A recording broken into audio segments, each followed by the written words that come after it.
All right, we are live with the Q&A. So, let's see, we are live in the Lawyer Marketing Facebook group. If you guys can hear me right now, give me a hi in the chat so I know that we are live. Let me see if this is actually working here. Dun, dun, dun. So, today we're starting something brand new. Every week, I'm going to start doing a live stream of all right. See, somebody said hi. It doesn't say the names though. I think you guys have to actually go and like click whatever button so that I can see what your names and see your pictures and see all that type of stuff. So what we're gonna do is we had a couple emails. We had a couple emails where people sent in questions. But what I want you guys to do is I want you guys to drop in the chat some of your questions. If you guys have questions, it can be about anything related to law firm marketing. It can be about getting leads. It can be about social media. What's up, Scott? I see Scott says hello. I see Rachel South. What's up, Rachel? It can be about getting reviews. It can be about sales. It can be about anything you guys want. So whatever questions you guys have, drop them in the chat and I will be more than happy to answer them. Now, we do have some questions that were already sent in. So what I'm going to do is I'm going to start with those questions and then you guys can go ahead and ask some more questions as well while we get started. And I think my team is in here as well, who's helping me moderate, but I'm not entirely sure. We're using StreamYard, which is a totally new platform to us. Cool. Yeah, I'm excited to get started. So one question is, let's see, somebody said, how do I get PI law firms to refer me more minor cases?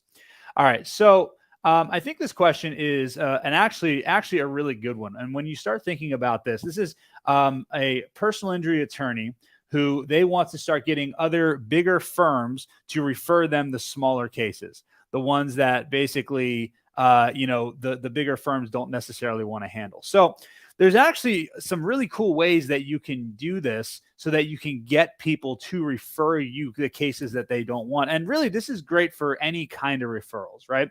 So the first thing you have to think about with marketing, just with marketing in general, is you always have to remember what is in it for the other person, right? You always have to remember what is it that they actually want? Because at the end of the day, they're not referring you business and they're not referring cases to you because they want you to make more money. That's not it. They're doing it because they have a certain need, right? Because it's either they don't have time or bandwidth or desire to handle these cases, right?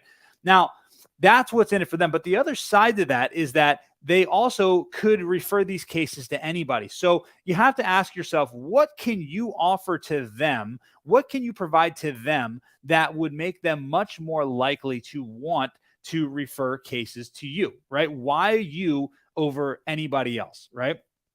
So one of the biggest mistakes that people typically make, and this is any business, this is also lawyers, is they'll send emails out and they'll say, hey, if you have any extra cases, feel free to refer them my way, right? Well, it's like, yeah, you and everybody else, get in line, buddy, right? But what if you went to them and you actually figured out some sort of benefit or some sort of way that you could actually help them out or give them something that they're looking for? So if you start thinking about like, what are the things that these firms are actually looking for? And we had a coaching workshop this week, and one of the clients that was at the coaching workshop really had this down to a science. And what they did is they actually sent out 400 letters, right? So this is what's interesting. They sent out 400 letters, and they sent these letters to different attorneys who they knew and who they basically had some sort of relationship with. Basically, if they knew them on a first name basis, they sent them 400 letters, right? And they understand, though, that there's certain things that these attorneys want when they are going to be referring cases. So what they did is they sent out 400 letters. They said, hey, listen, I'm trying to remember, I think they're a family law firm, I think. And they wanted the smaller cases that some of these other big, I think it was family law. I can't remember exactly what it was. Regardless, it doesn't matter what it was. They knew that there were certain things that these attorneys who were referring them clients wanted. So one of the things that they wanted is they wanted to be kept in the loop. Let me fix this here. They wanted to be kept in the loop. So they're referring these cases, but what they wanted to do is they wanted to basically make sure that they could also be in the loop on what's happening with these clients that they're referring. Because at the end of the day, although they're just referring it out, their reputation is at stake. Oh, I know what it was. They're a family law firm, and they went to all these other different attorneys who were like estate planning and business litigation, like all these different ones. And they said, hey, listen, whenever you have family cases that are part of your bigger structure here, or maybe it was they went to family law and they were estate planning, whatever it was related. And basically they knew that the attorneys that referred the cases to them, their reputation is on the line. Give me a 1 in the chat if you know what you're talking about, how you've actually never, comment below this video if you've ever not referred a case to somebody because you were worried about your reputation from referring that case to somebody, right? So they wanted to make sure that they made the attorneys that were referring the cases feel very, very, very comfortable. So what they did is they said in the letter, we agree to keep you in the loop. We actually agree to even give you access to the case files. And basically what they did is they actually put in their retainer agreement that the attorneys that were doing the referring could have access to actually see the cases, right? So they also agreed they also agreed to refer cases back.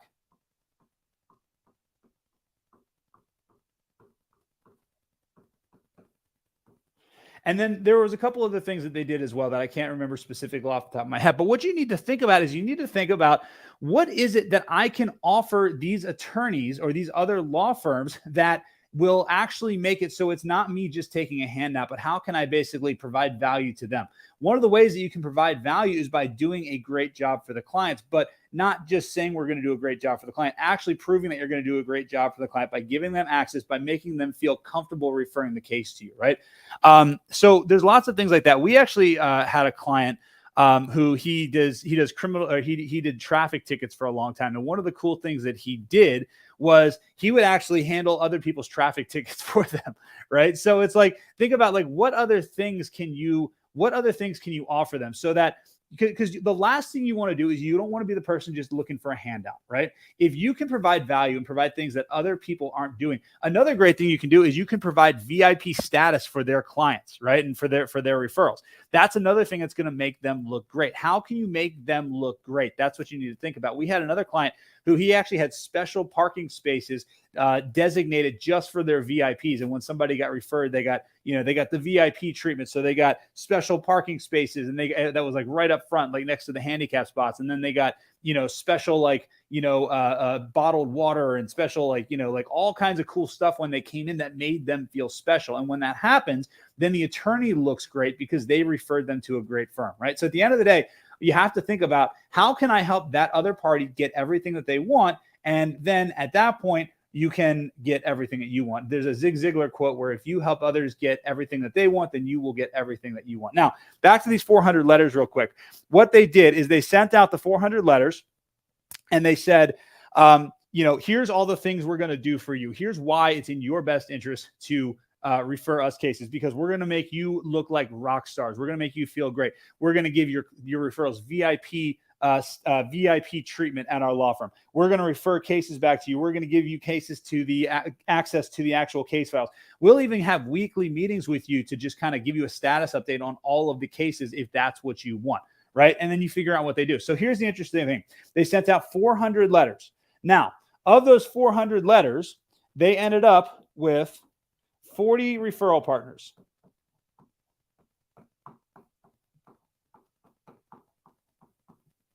They ended with 40 referral partners, right? Now, here's the interesting thing I want you to think about. 90%. Let me know in the chat if you would be happy with 40 referral partners. Like if you had 40 law firms or 40 law firms that were sending you cases on a regular basis, give me a yes in the chat below this video or around this video somewhere if you would be happy with 40, right? Now, here's my point. 90% of people said no. 90% of people said no. So basically, they failed 90% of the time, and they still ended up with 40 referral partners, right? So a big part of this referral game also is not just making it about them and making it, how can I make them look like rock stars, but it's also quantity, right? there's a concept called streaking. John Fisher is an attorney who taught me this concept. It's called streaking. And basically what he does is every day he just sends another request out for one more referral partner. Every day, another referral partner, another day, another referral partner. And basically he sends them an email and says, hey, it basically tries to introduce them, takes somebody out to lunch. And what he does is he just does it every single day. And he calls it streaking because every day he ends up, he's keeping the streak going. He's keeping the streak going. And he has something like 500 some odd referral partners for his law firm, which is pretty nuts, right? And that's all just because he just continue going, right? So my point of this whole thing is that not only is it important to provide benefit, but it's also important that you don't just reach out to one partner. You want to reach out to lots of people. So hopefully that's a good explanation of that. And we will go on to the next question. So let's see. How do I learn how to use this new interface here? All right, let's see.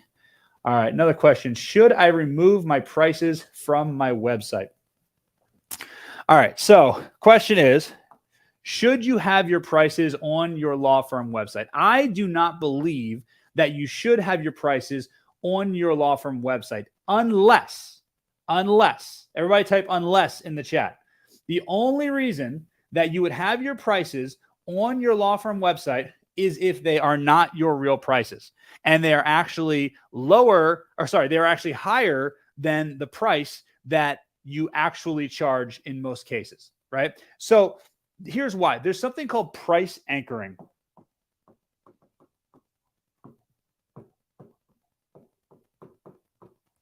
Price anchoring is a psychological tool that you can use to make people feel that your prices are not very high, right? So what you can do, for example, is let's say you want to charge, let's say you're a family law attorney or a criminal defense attorney or something like that. And your retainer is, let's say you're a family law attorney, your retainer is $5,000, right? So what you can do is you can figure out a way to basically create a premium value offer. So if your offer is $5,000 right here, then what you should do, if this is your normal offer, is figure out, how do I create an offer that's $15,000? And this is called a premium value offer, right? Now, what you want to do, and this is the exercise that you want to do, and you can do this for any practice area.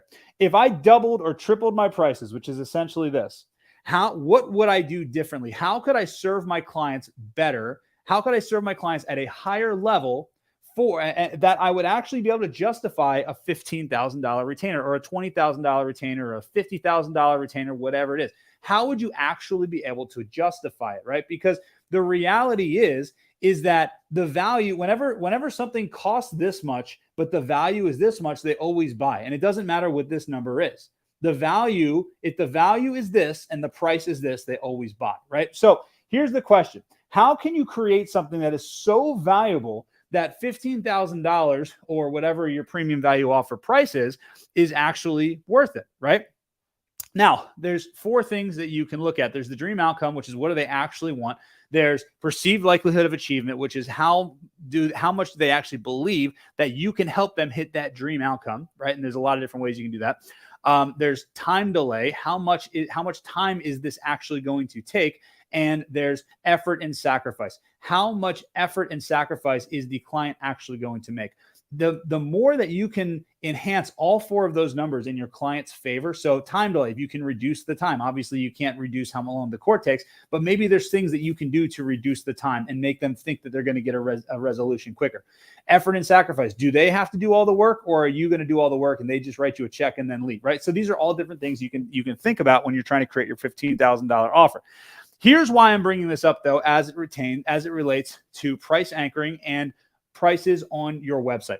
When someone comes on your website, they're going to look at your prices, and they're basically going to assume, okay, I don't really, that's too much money, right? So this is actually the reason that I don't think that you should have prices on your website for most people. Most people should not have their prices on their website, because what's going to happen is they're basically, if they just look at your prices, then they're just price shopping. Now, if you're going to do it, you could do it as a range, but make sure the range skews to the higher side, right? So what I always like doing is I always like actually having someone call and I say, listen, what we're going to do is we're going to give you a price that is custom to you and your situation. All cases are different. All clients are different. Therefore, we have to price all things differently and price things accordingly. And if I just gave you a flat rate, then honestly, it would probably be more expensive than you would really need to pay, right? So that's number one, right? Because what's going to happen is people are just going to price shop. They'll be like, oh, it's $5,000, and I'm just going to go with the guy's $4,000. When they're sitting across the table from you, and you can actually talk to them and show your value and provide knowledge and all that type of stuff, then you can justify the $5,000 and you can kind of defend the $5,000. You can make them feel comfortable as to why $5,000 is your fee. Now, if you're going to put the website on, if you're going to do this next thing that I'm going to tell you about, which is a little bit more advanced, then it works really, really well. So that's where the price anchor and that's where your premium value offer comes in. So if you create content that makes people know, like, and trust you. So if you're creating videos and you're helping people solve problems and they actually and basically what you do is you start creating content, and to the point where people start recognizing you and they want to work with you and you only, which happens to me quite a bit. People want to work with me because they've seen me. They've seen, hundreds of my videos. They know a lot about me, but this happens to my clients as well. We have so many clients who they have videos and clients will sit there and watch their clients will watch 4, 5, 6 videos in a row. And because of that, they now know, like, and trust them, and they are the ones that they want to hire. So now you've kind of decommoditized yourself and you've taken yourself out of the whole price shopping game. Now, here's what you can do. And this is where this gets really, really ninja. You can put the price of your premium value offer on your website. So you can say, if you're going to work with my family law firm, it's $15,000 for us to represent you in a divorce, or it's $10,000 or whatever it is, right? If you wanted to put that on your website. Now, what's cool about that is that when they actually come into your office, they're already thinking $15,000. So then what you can do, if you want to, is you can offer the $15,000 and then you can also offer a second option, which is $5,000. Now, when you throw $15,000 out, what ends up happening is $5,000 later doesn't seem like that much money. It actually seems like a huge discount because it's actually $10,000 less than the $15,000 that you already had. So but when you play with these numbers, and actually at the beginning of the consultation, what you can even say is you can say, well, the last DUI that I handled like this, the last DUI I handled like this was like $7,500, but I think we could probably do this for $5,000, or I think we could do this for $5,500. Just that little price anchor will make this number right here seem a lot less. So to answer your question, should I have my prices on my website? Most people, I think the answer is no. You should not have your prices on your website, because what that's going to do is that's going to cause people to price shop you, and they're just going to compare you to the guy next door or the girl next door. And the reality is that's not a good way to do it, because when you're actually having a meeting with them, when you're actually having a consultation with them, you can sell them on your value. Now, if you have done the whole know, like, and trust stuff, if you've created lots of videos, if you've got a persona out there, if people know, like, and trust you, then you can start doing stuff like the $15,000 price anchor, where you actually put on the website your premium value offer. Now, here's the cool thing. If you do this, the premium value offer, about 15 to 20% are actually going to take this premium value offer. Think about it. When you fly on a plane, yesterday I flew home from Philadelphia to Tampa, and I was in the first class section. There's about 12 other people in the first class section, and there's like 40, or I don't know how many seats behind us. 10% of the seats on the plane are first class, right? And they're all filled up. They're all that premium value offer, right? So people will pay you a premium. So what's going to be interesting is that people are actually going to take this $15,000, your premium value offer, and then but then you'll get more people taking this offer as well, because this one now automatically doesn't seem so high. And in fact, you could change this to probably $6,000 or $7,000, and it still would seem lower than the $15,000. So that is a very, very long way of answering the question, should you have your price on your website? Probably not. That's the answer. All right, so we finished that one. Let's go down to another question here. All right, so this is regarding YouTube videos. I'll bring this question up. This is a long one. All right. Do you need to have a phone number in the actual video, or is it okay to just have it on the thumbnail or the description section? All right, so I think this is multiple questions in one. Okay, so in your YouTube video, you don't have to have it in there. Honestly, what you can do is you can put it at the end of the video if you want to, but I wouldn't put it at the beginning.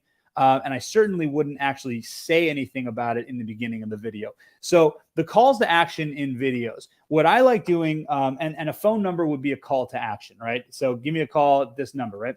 What I like doing in my videos is I like providing really, really good value. And then at the end, I do what's called a soft call to action. Now, a soft call to action is basically a call to action that you would make if you were talking to a friend or family. So it's not a call me today for a free consultation. Like, you wouldn't say that to a friend. If you imagine like a friend of yours needs your service, like your college roommate needs your service, right? You wouldn't say, call me on Friday for a free consultation. What you would do is you'd say, listen, send me your stuff, give me a call, shoot me a text, email me your documents. I'll take a look at everything. We'll figure out how we can help you. Right. So you want to appear as friendly, and you want the call to action to be very, very helpful sounding. Right. So what you can do is you can say at the end of the video, listen, if you have any questions about this, give me a call at 123-1234-12345, or shoot me an email, Andy@smbteam.com, or whatever. Right.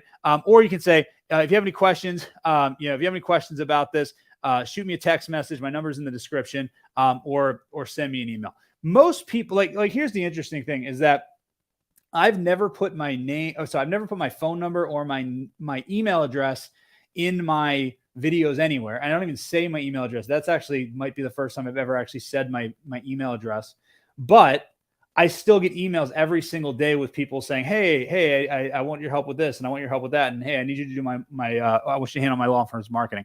So people will figure it out. But if you do it, and you can do it at the end of the video, and don't make it a big thing. Like, don't have it across the entire bottom of the video the entire time. Definitely don't do that. And yeah, if you want to put it in the description, that works too. But just make it like you always want to consider. You always want to think of the call to action. You want it to be kind of like you're talking to a friend or a family member. That's the most important thing. All right. So now there's another question here. Question is, do you advise having the content transcribed in the video, or is that not really necessary? All right. So when we're talking about transcriptions in a video, what I like doing is I like taking one video and using it multiple places. So I've drawn this diagram before, but like if I have one video, this is my video. I like to take it and I like to basically throw up on Facebook. And on Facebook, I'll do my personal page. I'll do it in a Facebook group. I'll do my business page. I like throwing it over to LinkedIn. So it'll be a LinkedIn post. The video will go there. I like putting it on YouTube. I like throwing it on YouTube Shorts. I throw it on IGTV. That's Instagram. So Instagram, IGTV. We cut it up. We put it on TikTok. Now, here's where the transcription comes in, right? So what's interesting is that we create what's called an SRT file, and we go to rev.com. It's an SRT file, rev.com. I think it's $1.25 per minute. Now, there's automated transcriptions you can do also. I like getting real people to transcribe it. But if you go to rev.com, you can get the transcription. So we will usually upload the transcription for the Facebook ad, and a lot of times we'll have our video editors throw captions on the bottom, right? Now, if you're doing TikTok and like Instagram, we'll also do like Instagram Reels. There are apps out there. There's actually an app called the Captions app. I think it's like $10 or something like that. It's pretty cheap. But if you use the Captions app, that will actually throw the captions on TikTok and Instagram Reels. But that being said, we do transcribe our videos still, and here's why. Because we can also turn them into a blog post. And this gives us really good SEO content. So what we do is we get the videos transcribed, we turn it into a blog post, we put it on our website, but then we send it to a video editor. We send it to an actual writer who then goes through and cleans it up and fixes the grammar and does all that really cool stuff, right? So you can do that there. So basically what you're doing is you're doing the SRT file here for your Facebook ad. And actually this would also be for an Instagram ad as well, because they'll actually put those on there. And then actually we also upload the SRT file to YouTube. Although YouTube, again, will automatically generate captions. I just don't like automatically generated captions that much. The blog post for sure, you want to actually have that done.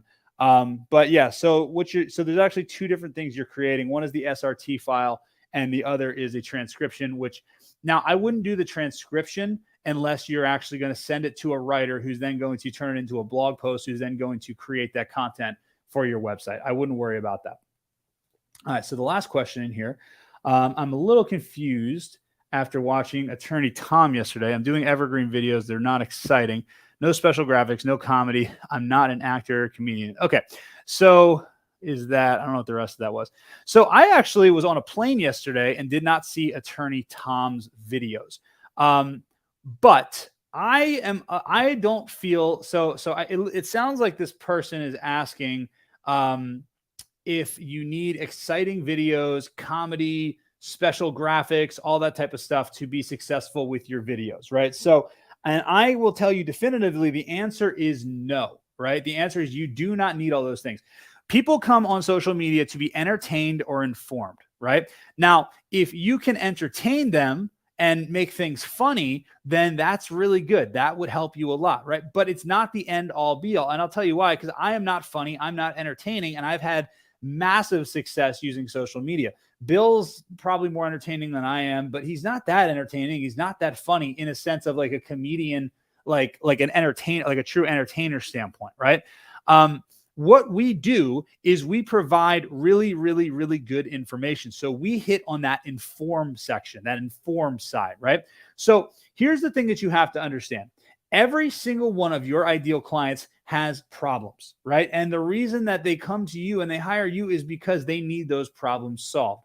So what I try to do, and with the goal of all the content that I create and all the lives and everything that I have, is I think, okay, what are the problems that my ideal clients have? And then how can I help them solve those problems? And I just create content on that, right? Now, if I do it in a way that's a little bit more exciting, because like if you were to talk to me in real life, I'm not this excited in real life. So you do have to amplify up a little bit. So let me see if I can do my normal voice. So like, so if I was going to create content, I'd probably talk like this in real life, because I'm actually a pretty laid back guy. And, you know, but the problem is that when I talk like this, nobody, there's no energy. It's boring, right? So you have to kind of amp it up, and you have to, like, you know, give a little bit more energy, right? So what happens is, it's funny because they say that the camera adds 10 pounds. Well, just like the camera adds 10 pounds, it sucks away 20% or 30% of your energy, right? So you really have to kind of be a little bit of an elevated version of yourself, but that doesn't mean you have to be crazy and doing all kinds of crazy stuff. My philosophy is prove you can help people by actually helping them, right? So what that means is you have to figure out what are the problems that your ideal clients have. What are the fears that they have? What are the false beliefs that they have? What are the desires that they have? I should probably turn my cell phone off. Hey guys, it's Bill. So anyway, what are the problems they have? What are the fears they have? What are the desires they have? What are all those types of things, right?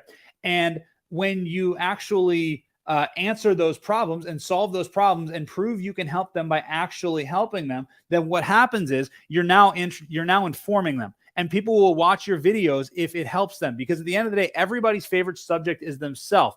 I always say everybody's favorite radio station is WIIFM. What's in it for me, right? So if you create content that actually helps people solve problems, that actually addresses the fears and the desires and the false beliefs and all these things that they have, then you don't have to be entertaining. You don't have to be doing all kinds of comedy shows and dances and TikTok dances.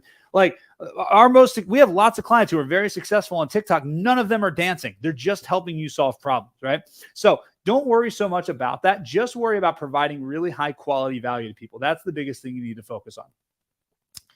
All right, so let's keep going through here. Russell Dombro said, I'd be happy with 40 referral partners.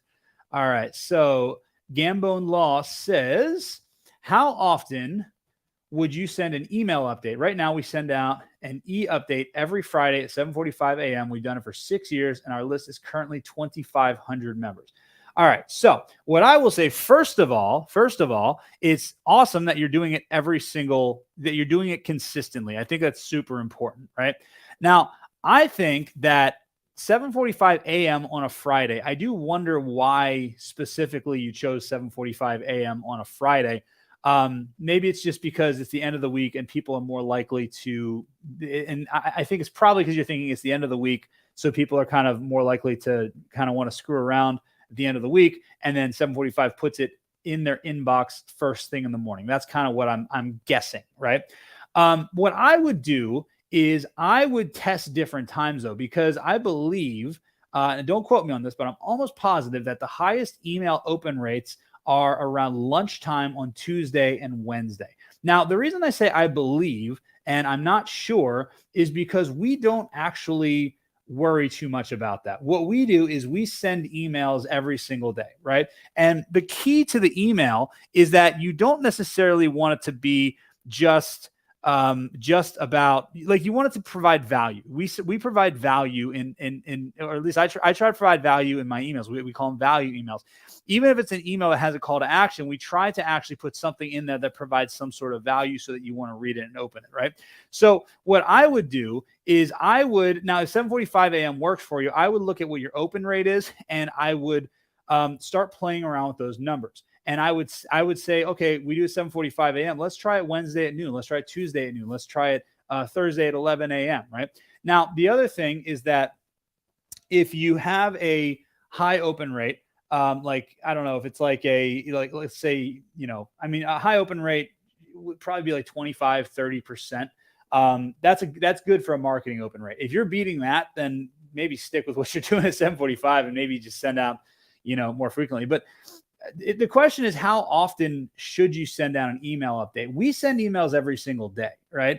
And we it's never caused us a problem, because the reality is that you have to understand that whatever your open rate is, let's say your open rate is 20%, right? That means that only 20% of your email list, so you have 2,500 members, so 10% would be 250. So if your open rate, if you have 2,500 members, and you get a 25, let's say you get a 20% open rate. That means that 500 people are opening it each week.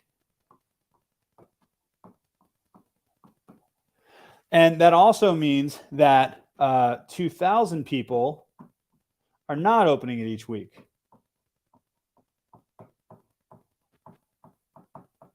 So I'm a big fan of frequency. And the reason I say frequency is because there is a statistic that Forrester did that found that 56% of people that hired a law firm did so after the 5th touch with the brand. So what that means is that the majority of people that hire law firms came in contact with a law firm at least 5 times, and they viewed at least 5 pieces of content from that law firm before they actually hired them.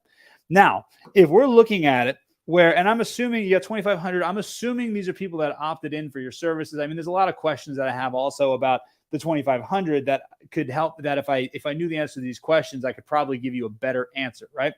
But if we're just looking at a numbers game, we understand that 56% of people that hire law firms do so after the 5th touch, right? So what that means is that you need to be following up with people over and over and over again. There's another statistic that 97% of people who need to hire you are not yet ready to hire you. Only 3% of people that need a lawyer, that need your services, are actually ready to hire you, right? So if that's the case, if we know that 97% of people are not ready, and 56% of people hire after the 5th touch with the brand, then what that means is that if we're only reaching 500 of 2,000 people who gave us their email address and told us we need your services every week, that's not going to be enough, right? Because it's too slow of a process.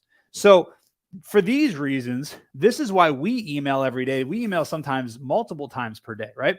And sometimes people get upset and unsubscribe, but the vast majority of people don't. The vast majority of people continue reading our stuff and continue going through our stuff because we over deliver on our value and we provide lots of value. So I think the secret is that if you're going to provide value, then you should be okay in the amount of contact. So maybe what I would do is, maybe if you don't want to do every single day, which I understand, I would, maybe do 2 times a week or 3 times a week and just kind of test it and see what that does to your open rate. Because at the end of the day, if you're trying to reach these people, these 97%, and we know that most people need 56, that most people need 5 touches or more, then you've got to up the frequency, right? That's the biggest thing. Like, follow up and frequency is really the way to win this game. All right, let's see. It goes beyond Andy's belief. See SCOTUS lawyer. Oh, okay. I'm not sure what that is. All right, love me computer board. Okay, so Steven Schwartz said, what is the computer behind you? This is a Vibe board, and you can get it on Amazon. And we have discount links for Vibe boards. If anybody needs a Vibe board, drop a link in the chat, and we'll be able to give you a link to the Vibe board. All right, cool. All right. So this person said, hey, Andrew, how do you and Andy balance sharing so much value in your content when they no longer feel the need to hire you? Okay, so I think she means how do Bill and I balance sharing so much value in your content that they no longer feel the need to hire you. All right, so the question is really, how much content and how much value should I give, right? Now, I will tell you that whenever our leads start dropping, whenever we have an event and we don't make as many sales as we want, whenever I create something, I don't get as many sales or as much business as I want, it is always 100% of the time because I held back. So what I mean by that is that the question to this is, how do you balance how much content you give out? I literally give everything to everyone. I don't hold back any secrets. And the reason why is because what I have found with my clients, and my clients have found this as well with their clients, is that, let's say, okay, so for example, I have put out a course that teaches you step by step. Here's how you run all of your Facebook ads. Here's how you create content for Facebook. Here's how you create landing pages and cheat sheets. And here's how you come up with topics. And here's how you, like, over my shoulder, here's how you click the buttons and actually run Facebook ads, right? And what I found was that some people who are never going to be my clients anyway, or they're going to be those nightmare clients that I don't really want to deal with, they're the ones that are going to go and take that and go step by step and actually do all this stuff. And they're going to do it, and they're going to get great results. They're never going to hire me. But the reality is, they were never going to hire me in the first place, right? My ideal client is an attorney who watches my videos and says, oh, wow, this guy really does know what he's talking about. And holy crap, I don't want to do all this. Like, this is a lot of work. I don't want to do this. I'd rather just pay him to do it, since he's already proven that he knows how to do that, right? Give me a yes in the chat if that kind of makes sense. Because nobody wants, I mean, look, let's be honest. We don't want the clients that want to just do all of this themselves, right? We want the clients that want to understand, that feel confident that we know what we're talking about, that we are the expert on this. And then they're just going to say, but it's way too complicated for me, so I want you to just do it for me, right? That's the thing. And when you provide all that value, what you're actually doing is you're actually allowing people who want to do it themselves, who actually would not be good clients, you're allowing them to self-select out, which is really cool. Now, I have found that the more value that I give, the more clients I always get. It's been like that for years. And the reason why is because, like I said, when you provide value, when you seem like when you give all that stuff away for free, people, first of all, are like, wow, if this is what they give away for free, I can't imagine what they would give if you pay for it, right? The second thing is that people will always pay you to ask questions, and because, like, you can lay things out, as perfectly as possible, people are always going to have a million questions, right? So they still don't, even though you share everything, they still don't know how to do everything, and they're not confident enough to do it themselves, even if you give them step-by-step instructions on everything, right? So my philosophy is, I don't care about balance. My balance is that when I've given So how would I do this? Okay, so when the amount that I've given is here, right, where it's basically, imagine you have a scale here, right? So the scale and the amount that I've given is like weighing this side way down, and the amount that I'm getting back is up here because it's so light. That's typically where I want to be, right? I really believe that I will only capture 10% of the value that I put out. So if I want to make $1 million, I need to put out $10 million worth of value. And that's actually the philosophy that we have with our company. We believe that we need to put out 10 times the value and produce 10 times the results of what we expect to get back. And when you look at it that way, then what's cool about that is you actually kind of have a little bit of a unit of measure that you can use to start providing value, right? So you can say, okay, I want to keep giving because I know the more I give, the more I'm going to get back. So don't worry about providing too much value. You can never provide too much value. All right, cool. So what other questions do we have? Let's see. We finished this one. And guys, if you have any questions, feel free to drop them in the chat. So let's see. Okay, how do I reject? Okay, here's somebody emailed in one. And the question is, how do I reject leads without making them mad so I can prevent getting a negative review? So we've seen this very often where, you don't necessarily want to take every single case that comes in. And especially once you get to the point where you're actually doing a lot of the things that I'm talking about, where you're creating value and you're providing videos for people, and you're doing, short form and long form videos. When people start watching your videos, they're going to start knowing, liking, and trusting you. And when that happens, then they want to hire you. We actually had a really cool story as an attorney named Patrick Slaughter. And Patrick, he's a family law attorney. And let me throw this up here so everybody knows what the question is. So Patrick is a family law attorney. And when he came to us, he was not making videos. He was not doing content. He wasn't doing any of that stuff. And he wasn't getting enough consults. He wasn't getting enough clients. So what ended up happening was he started doing videos. We told him, start creating content, start creating videos. And he started creating all this stuff. And he started getting so many consultations that basically we had to start charging for consultations for him. He was getting so many consultations that we basically had to filter him out somehow. So we started charging for consultations. And then what happened was he got so many paid consultations that he actually sold out of consultations for 3 months in a row. Now, the thing about Patrick is they had a hashtag in their case management system, or their client management system, whatever you call it. And it was hashtag nope, nope, nope. And those were the crazy clients. And I'm sure everybody knows who they are, that when a crazy client walks in your door and you know that this client is going to be an absolute nightmare, and you think, I really, really don't want to work with this client because I know this is going to be a nightmare. There's a lot of people out there who unfortunately have to work with that client because you don't have all the cases coming in, right? So that's a whole other issue in itself. But Patrick, fortunately, got himself into a situation where they could pick and choose whoever they wanted. Like, who here, say me in the chat, if you would love to be able to pick and choose who you work with, right? So Patrick got into a situation where basically they had to start rejecting clients. So the way that you do it, the way that you reject a client, and actually I've done this as well, where if we have clients that aren't a good fit for our business because we're a little bit more of a higher end boutique marketing agency, and some of the new law firms just don't have the revenue to support hiring an agency like us. They don't have the revenue to support hiring a company like us, right? So what we do is we let them down very easily. The first thing we do is we provide them with another referral. So what you can always do is you want to make sure that basically you explain to them that you're probably not a great fit for their law firm, and try to give them a reason why you're not a great fit why they're not a great fit for your law firm. And then give them some consolation stuff, right? So the first thing you want to say is, first of all, I'd love to refer you to a couple other law firms who I think would be better equipped to handle you. Now, one of the things you could do is you could give them like 3 different names. That way you're not necessarily referring them to anyone. Or you could work with a referral partner who wants to take those clients, and then you could get a referral fee from those, right?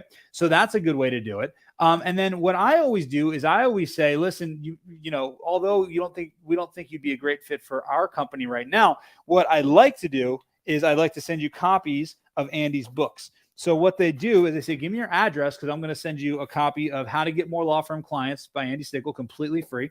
I'm going to send you 5-star attorney completely free. And I'm also going to send you the Andrew Stickle challenge completely free. So give me your address. We'll send you those. And that will give you a ton of information and a ton of great places to start. We're also going to refer you. And, we recommend that you contact one of these 3 companies, and these would be a good place for you to start, right?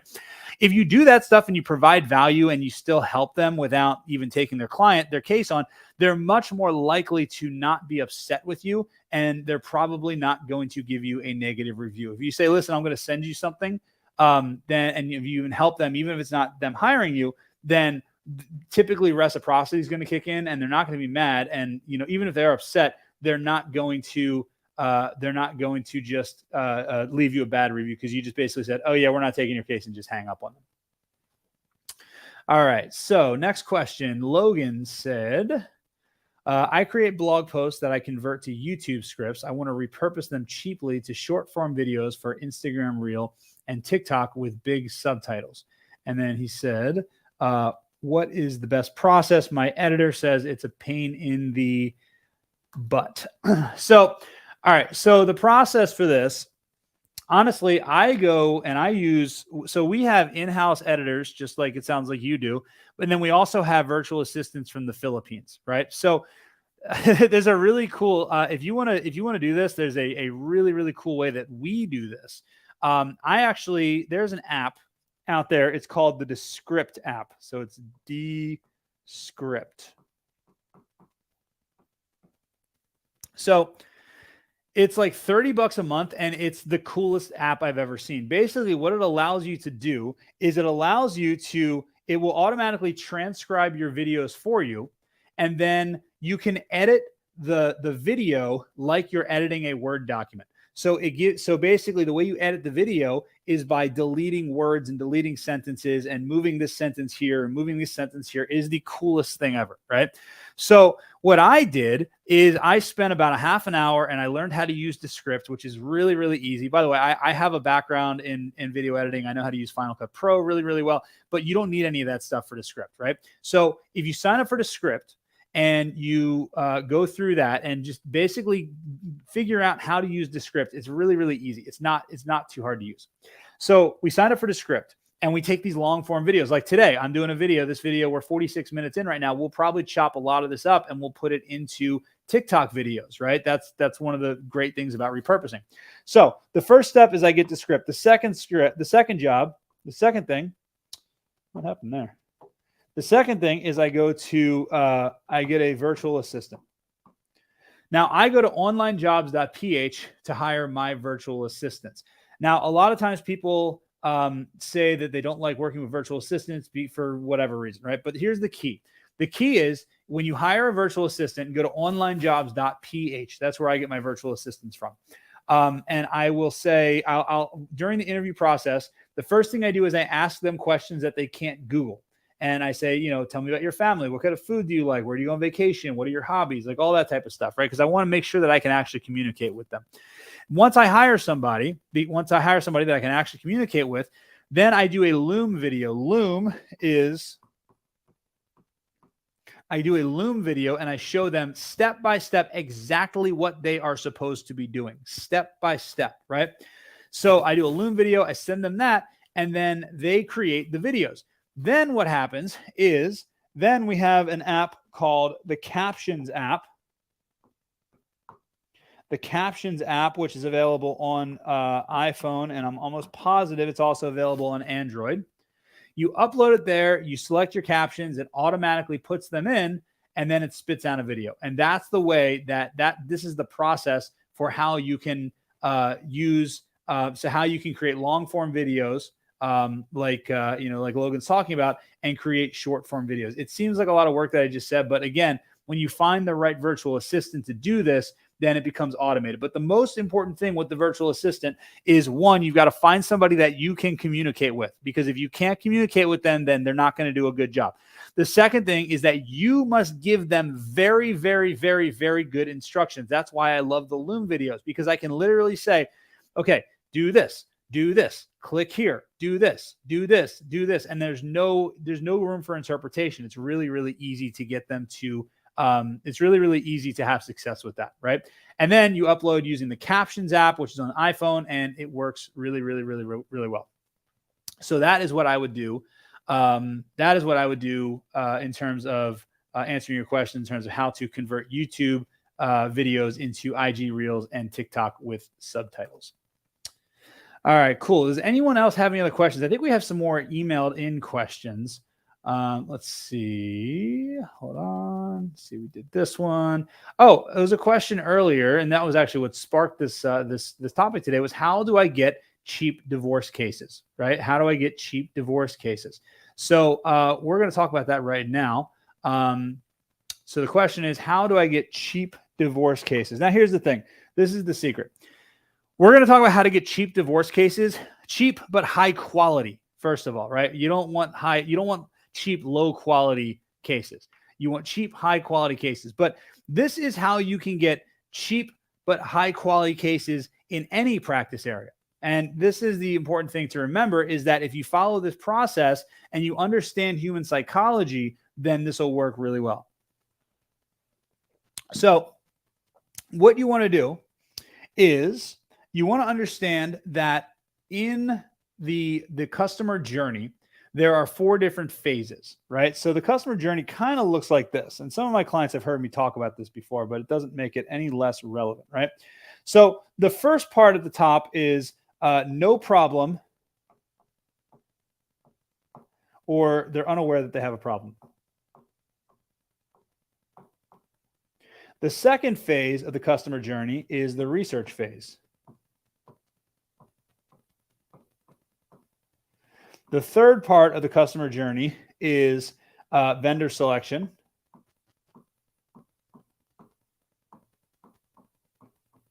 And the fourth and final part is they go on to hire you.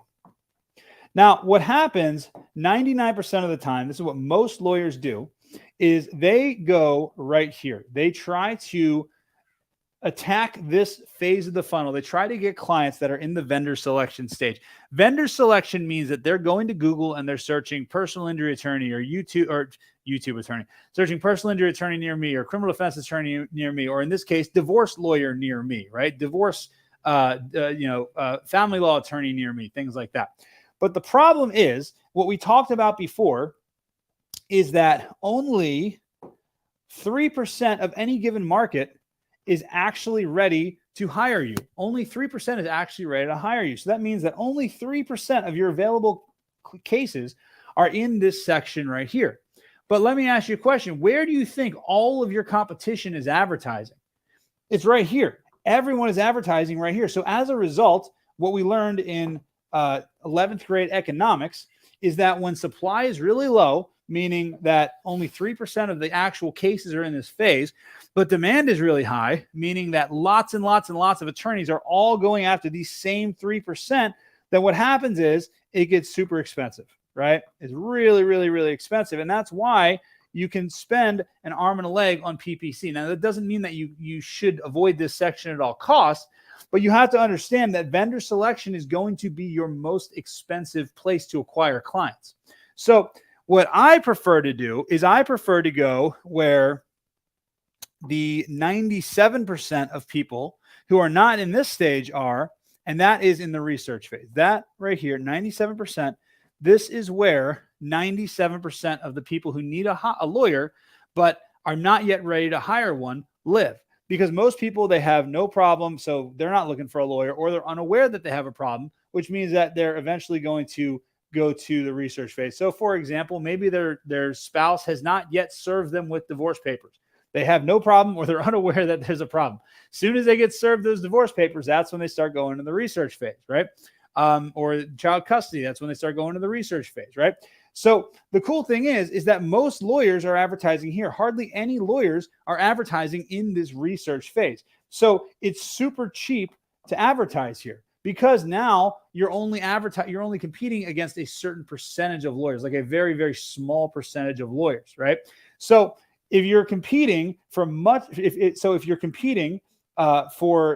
the supply is really high, meaning 97% of people are in this stage, and demand is really low because there's not a lot of attorneys that are going after it, then it makes a lot more sense it makes a lot more sense to go after this here, because this is going to be your cheapest source of leads. Now, it's not going to be your fastest source of leads. That's the other thing you have to understand, is that you have to stick with this for not too long, but a little bit of time. Now, here's the cool thing, right? Because so few attorneys are actually targeting the research phase. And the research phase is basically all those questions that people have, like, who gets the kids in a divorce? How do I calculate child support? How do I calculate alimony? Do I get alimony? Like all these questions that your clients have, that they're asking you over and over and over and over again. That's what they're Googling in the research phase. So if you can help them basically answer those questions that they have, then you can take advantage of the coolest part of this entire thing, which is the human psychology factor. That is, this will go out of the way. That is 95%. Forrester found that 95% of people prefer to hire the company that helped them perform research when making a decision. So what that means is that if you can get in right here and help these 97% of people do the research, answer the questions that they have, prove you can help them by actually helping them, then what happens is they are going to bypass the vendor selection and they're going to go straight to hire, and they're going to hire you, right? So if you're a family law attorney, what this means is that you need to just create content that helps people perform the research that they would do before they come into your office. So the easiest way you can do this is figure out what are the questions that they have, what are the fears that they have, what are the problems that they have. And like literally, I literally sit here when I create content and I create a chart like this. I have 3 columns. So this is problem. And then I have a solution. And then story. So I'll say, okay, the first problem is, see, what's a problem that a family law attorney, I've been out of, I'm looking at a divorce, but I've been a stay-at-home mom for 20 years. Stay-at-home mom, 20 years. And I don't know how to make any money. Like, I'm scared because I feel like I'm going to be re-entering the workforce, and I haven't been in the workforce for 20 years, right? So the solution is a combination of, say, alimony, or what do they call it? Spousal support. So it's spousal support plus maybe like vocational training. I don't even know. I'm just making this up, right? Maybe it's a solution of spousal support plus vocational training. So then you think, okay, what is a story that I have of a client who was a stay-at-home mom, who's been a client, who was a stay-at-home mom for, 20 years or whatever it is, and they got divorced, and we were able to work out a solution for them that she was going to end. She landed on her feet and wasn't worried. So think, oh, right. Jennifer, whoever was a client, and we had this same issue. So we'd say Jennifer story. Now, the way you piece this together is you create a video that says, if you're a stay-at-home mom and you're looking at a divorce, or if you're a stay-at-home mom and you're now faced with divorce and you haven't been in the workforce for an extended period of time, do not worry. There are options. For example, we had a client. Her name was Sally. You don't use your real client's information, obviously. We had a client. Her name was whatever. Or we had a client who was a stay-at-home mom, and she was really worried because she worked for a long time. But then as soon as she got pregnant, she, stopped working, and her husband made really good money. So she was able to live out her dream by staying at home and taking care of the kids and making sure that everyone, that the household stayed standing. But now they're getting divorced, and she's been out of the workforce for 20 years. So she was really worried. But what we were able to do is we were able to put together a plan that consisted of both spousal support, and we also helped her by getting her trained. But we also worked into it that her ex-husband was responsible for paying for this training and this education or whatever, so that she could pursue her dream of becoming a nurse now. And then she's able to make money. So, and then basically what you just want to do, though, is you want to address the problem that they have. And these are the problems that you know they're thinking. And then you want to tell the solution, but you want to tell the solution in story form because people resonate better with stories, right? And you just do this over and over and over again. So you got this. Hang on, why is this not working? So you just do this over and over again. So there's 2, and then there's 3, and then there's 4, and then there's 5, and then there's 6, and there's 7, right? So you just think like, what is every single problem that my ideal clients have? How can I create a story that, how can I tell them the solution in the story? So here's an example that I would use for myself. If I'm a, actually, I'm not even going to do that. I'm not even going to give an example for myself, but that's basically what you want to do is you want to make sure that you're doing problem, solution, and story. And when you do that, then this becomes really, really, really easy. And when you do this over and over and over again, the cool thing is that you create one video one time, you put it on YouTube, and it lives forever for you, right? You don't have to create the videos over and over again. You create them one time, and it lives on over and over and over, right? So, and then what you can do is you can even run ads to the solutions to the problems that they have. Like you can anticipate the questions, and you can run pay-per-click ads to your answer for the question that they have. It's really, really cool. But when you do that, then what ends up happening is you end up dominating this section right here. You end up really, really owning the research phase. And because 95% of people prefer to hire the company that helped them perform the research, then what's going to happen is a big percentage of them are going to come here and they are going to hire you. So hopefully that answers that question. All right, the last question that we have, and we're going to wrap up today. It's 2:30. Hope you guys had fun. This has been fun, just kind of going over all this stuff today. Narcisco Cruz said, hey, what's up, Nar? I saw Nar this weekend. I love this live setup and the questions. He said, I love this live setup and the questions that appear at the bottom. What program are you using? We are using a program called StreamYard, which is like, I think it's like $10 a month, and it's really, really cool. So that is what we're using. So awesome, guys. Well, listen, I appreciate you guys hanging out with me. If you guys got value out of this, give me a like and let me know what your favorite takeaway was in the comments below. That way I know what kind of content to focus on next week. Mark your calendars because next Wednesday we will be doing this again. We're going to be doing this every Wednesday at 1:30 p.m. Eastern, and we will catch you guys next week. Talk to you later.